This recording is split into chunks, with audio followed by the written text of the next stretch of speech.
Hey guys, in this video I will show you how to set up geolocation on Shopify Geolocation app. Alright, so let's begin with the video. Shopify has updated this feature, and instead of using the old standalone geolocation app, these settings are now built directly into the Markets section of your admin. Start by logging into your Shopify admin dashboard. On the left-hand side, click on Markets. Here, you'll see any markets you've already created. Some stores may only have a default market based on their primary country. If needed, you can create a new market using the button in the top right, but for now, open an existing one, such as your international market. Inside the market settings, begin by giving it a clear name. Then, under the Include section, click to edit or add conditions. A window will appear where you can select the countries or regions that belong to this market. Choose the relevant locations and confirm your selection. Next, move to the Customize section. Some settings may be inherited from your main market, but you can override them as needed. Click on the Domain and Language settings. Here, you can assign a domain or subdomain and set the default language for that market. If you want to support multiple languages, you can add more through your language settings or translation tools. Then, review the Taxes and Duties section.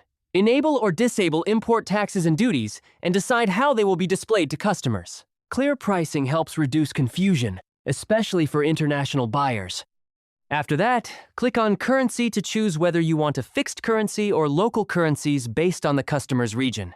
You can also adjust price rounding and exchange rate options depending on your pricing preferences.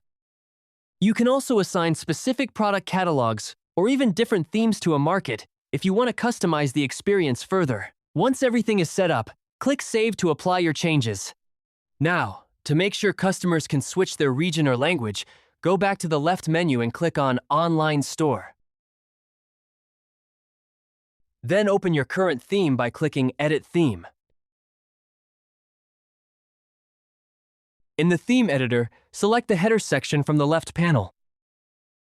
From the right side menu, look for the Localization or Settings area and enable the Country or Region selector and the Language selector if they are not already turned on. You can also enable these options in the footer if you want them available in multiple places. Finally, preview your store and test the selectors to make sure they display the correct countries, currencies, and languages based on your market setup. Once everything looks right, click Save. Your geolocation setup is now complete, and customers will see a more tailored experience based on their location. And that's it. So, that's basically how you can set up geolocation on Shopify Geolocation app. So, that's all for this video. See you in the next one. Thanks.